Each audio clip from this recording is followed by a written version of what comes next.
Halo, assalamualaikum warahmatullahi wabarakatuh. Berjumpa lagi dengan channel saya Deddy Seundi. Gimana kabarnya teman-teman hari ini? Semakin baik dan semakin sangat baik. Itu yang saya harapkan dari teman-teman. Mudah-mudahan pada hari ini teman-teman sudah sehat semua, sudah baik semua, sudah bisa makan enak, sudah bisa tidur nyenyak, dan sudah bisa beraktivitas seperti biasa. Ya, di bulan suci ini saya berdoa dan mendoakan teman-teman supaya teman-teman itu cepat kembali normal, cepat kembali seperti dulu sebelum teman-teman terkena penyakit GERD dan anxiety ini. Oke teman-teman, ya kali ini kita akan masih ngomongin tentang anxiety, GERD dan psikosomatis ya. Biasanya di bulan suci itu teman-teman ada yang BB-nya turun, ada yang BB-nya naik ya, tergantung itu dari metabolisme tubuh ya. Kalau saya mungkin ya di bulan suci ini agak sedikit turun karena makannya yang sedikit. Kalau Syawal atau bulan biasa saya makannya banyak gitu kan. Kalau di bulan Ramadan ini selain makan sedikit juga tidurnya yang kurang, karena kita kan kalau di bulan suci itu teman-teman tidur jam 11, bangun jam 3, kemudian nggak tidur lagi, kadang begitu ya. Akhirnya ya mungkin dari begadang itu yang menyebabkan berat badan kita menyusut lagi gitu kan. Saya pun kemarin 54, nah saya kilo lagi ataupun saya cek lagi tadi cuma 50, berarti saya turun sekitar 4 kilo gitu kan. Nggak apa-apa ya, nggak apa-apa, karena kita memang wajar yang mengalami seperti itu. Kita berada di bulan suci Ramadan, banyak kok yang turun, jadi teman-teman jangan terlalu takut ya. Saya aja sampai kelihatan tuh tulang saya ini, nggak apa-apa ya. Nah teman-teman ya, kita ngomongin tentang masalah anxiety, asam lambung itu nggak sebentar ya. Nah ini kejadian waktu semalam ya teman-teman ya. Semalam itu memang saya habis terawih makan bakso pedas gitu kan, kemudian saya juga belum makan, cuma saya makan, jadi buka itu saya makan kurma, minum air putih, setelah itu nggak makan dulu, saya cuma makan gorengan, langsung makan bakso pedas. Ternyata memang malamnya itu saya cemas banget nih, malam tadi barusan gitu saya cemas banget ya. Kemudian saya juga kaget, tiba-tiba saya sakit dada nih, sampai kebas tangan saya, sampai ke sini kebas nih, sampai kram gitu kan, sampai ke kaki juga kram.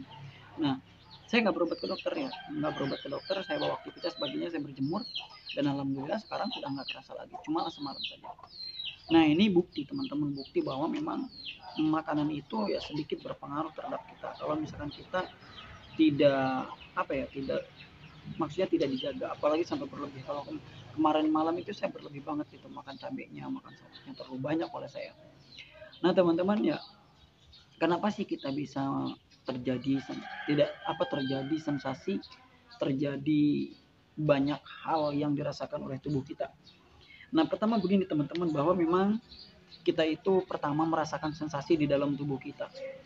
Setelah kita merasakan sensasi di tubuh kita dari ujung kaki sampai ujung kepala, kita merasakan kayak semalam saya gitu kan, saya sakit dada nih, di sini sakit banget gitu kan, sampai ya nggak tertahan, temos, keringat dingin semalam gitu, sampai kebas. Nah saya akhirnya belajar tentang satu hal, bahwa ketika teman-teman merasa ada sensasi dalam tubuh teman-teman, dari situlah teman-teman mulai memprediksi diri teman-teman ataupun menyamakan diri teman-teman, sebetulnya saya sakit apa.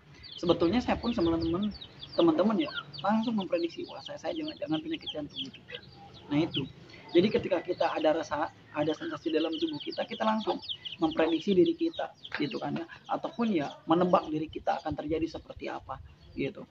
Akhirnya yang menyebabkan kita mungkin semakin cemas lagi, semakin cemas lagi. Nah berhubung saya itu sudah punya pola, sudah punya dasar untuk saya jangan sampai panik berlebih, saya minum air hangat, saya ya kemudian saya diurut semalam itu, akhirnya alhamdulillah sekarang sudah normal seperti biasa. Jadi saya itu nggak mau berkepanjangan, saya nggak mau menebak diri saya sendiri tentang penyakit apa gitu, karena memang penyakit GERD itu kan teman-teman sangat berhubungan sekali dengan kecemasan. Jadi ketika teman-teman mulai ada sensasi, maka pikiran teman itu mulai ikut menebeng ataupun ikut ya memprovokasi diri teman-teman, bahwa jangan-jangan nih saya itu sakit ini.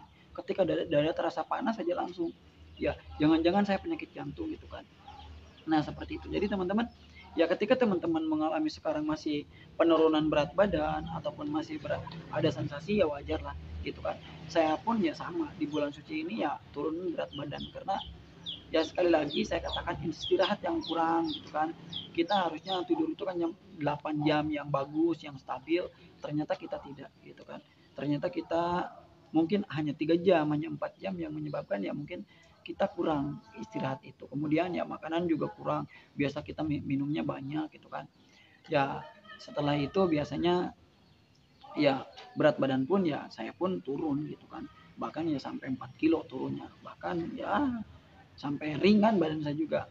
Tapi ingat ya, ini semua memang bukan karena kita sedang sakit, tetapi memang kita lagi ada ya kendala di dalam pikiran kita saja gitu kan, karena kita itu lagi puasa sering banyak begadang, jadi wajar lah. Tapi ada juga yang berat badannya nambah di bulan suci gitu kan, seperti ini. Jadi teman-teman, intinya ingat teman-teman bahwa ketika kita ada sensasi, jangan langsung dihubungkan ke hal-hal yang memang negatif. Ketika kita ada sensasi, coba teman-teman belajar untuk berpikir bahwa itu tuh wajar. Saya itu punya kecemasan, saya itu punya ya pemikiran yang berbeda dengan orang normal. Jadi teman-teman harus bisa berbicara sampai ke sana, harus bisa berbicara bahwa itu saya sedang baik-baik saja, cuma memang saya sedang detok hari ini. Seperti itu. Ya, jadi kalau misalkan teman-teman berpikir bahwa ketika teman-teman ada sensasi, teman-teman berpikirnya jauh, berpikirnya macam-macam, ya saya rasa sensasinya itu akan lebih betah lagi di dalam tubuh teman-teman. Sebaiknya teman-teman harus cepat selesai atau di udahlah gitu kan. Penyakit ini biasa kok. Saya sering udah mengalami seperti itu. Ya, ataupun saya sudah sering mengalami hal seperti ini. Jadi teman-teman harus segera bisa lupakan seperti itu. Oke, itu saja teman-temannya karena waktunya udah sore, saya belum pulang. Harus sudah pulang juga. Mungkin ya itu saja, salam semua dari saya dari Sehundi. Wabillahi taufiq wal hidayah. Wassalamualaikum warahmatullahi wabarakatuh.